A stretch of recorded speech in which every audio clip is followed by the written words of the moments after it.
The precedent here is very simple. You have a federal law enforcement official engaging in federal law enforcement action. That's a federal issue. That guy is protected by absolute immunity. No, I didn't say, and I don't think any other official within the Trump administration said that officers who engaged in wrongdoing would enjoy immunity. That's absurd.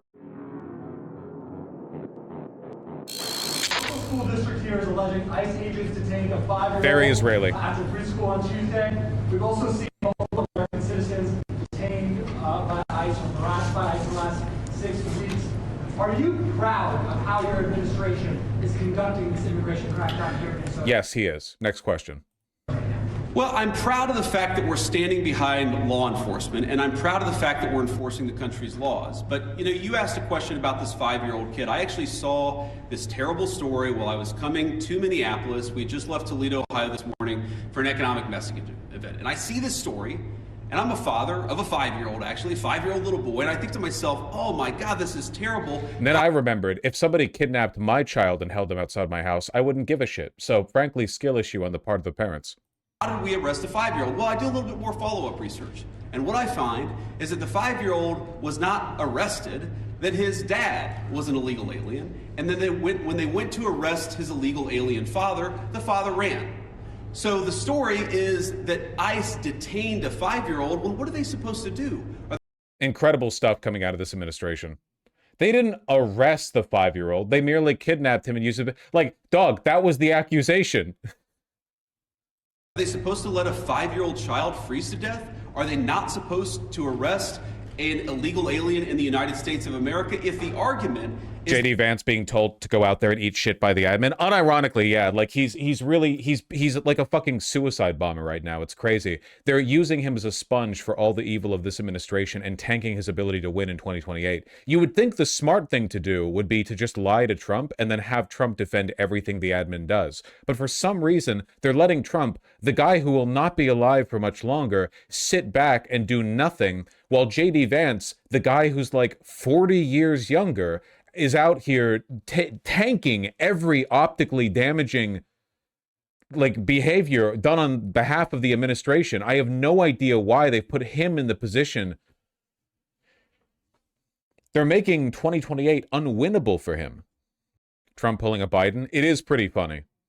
You can't arrest people who have violated our laws because they have children, then every single parent is going to be completely given immunity from ever being the subject of law enforcement. That doesn't make any sense. No. Is this really the best they could come up with? Kidnapping a 5-year-old and using them as bait? This is the best you have? What were we supposed to do? There was literally no other way to enforce the law. Did you want the kid to freeze?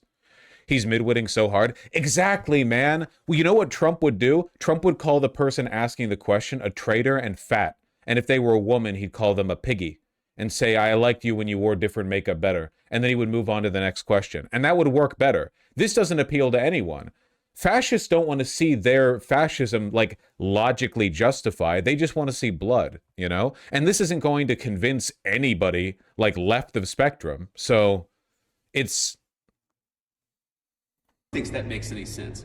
Now, there are so many of these cases like that where if you just understand the context, there have been a number of situations that I've looked into personally where I say, wait a second, we don't want ICE arresting American citizens. They're supposed to be enforcing the immigration laws against illegal aliens.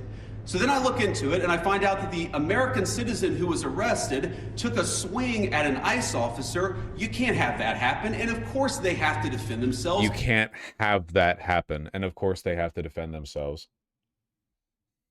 And of course they have the right to detain somebody who assaults a law enforcement officer. Now, this is my point.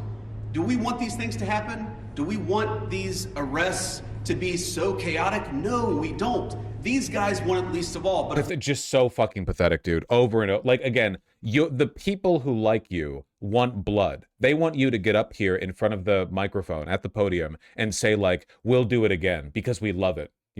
Nobody is appeased with it. Nobody likes this.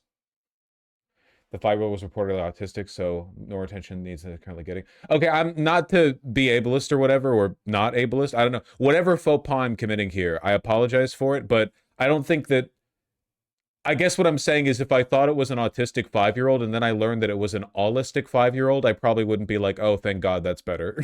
You know what I mean? It's a 5-year-old either way. So I feel like we can just toss that one out there. I wouldn't, you know, I don't need to try to refine the needle pointing. All 5-year-olds are autistic. Yeah, pretty much. That's true. People are going to get mad at me for that one, even though it's true. He really has been the administration's little bitch boy.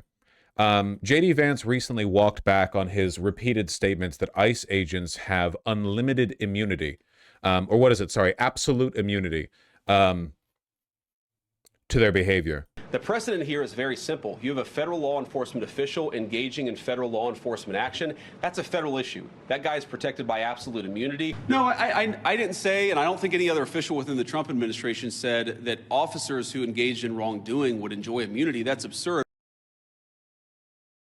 Just completely fucking embarrassing. Coward. Well, what he's recognizing here is that if you give ICE agents unlimited leeway to do bad things, they will do bad things. But in reality, right, like unlike in the Turner Diaries or whatever, the ICE agents don't actually have the power to create a white ethno-state.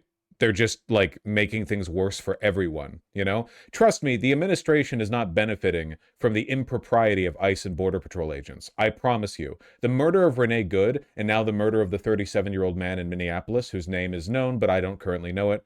So I'm sure somebody in chat will provide that information to me promptly. All of that, you know, it's only making things worse for the admin. It's not turning people towards them. Alex Preddy, that's his name? The DHS will be conducting their own investigation of this murder. Oh, wonderful. I wonder what conclusion they will come to. Not the FBI? Why not have the FBI handle it? Like, it's not like they're not also a stooge of the Trump administration. The FBI all quit. Oh, yeah, that's true. The FBI agent who was assigned to Renee Good's case quit. At first, they were told that they needed to investigate it as an incident of assault on a police officer rather than as a murder, and then they quit. Yeah. Very good, very good, very good. Because the FBI isn't captured enough.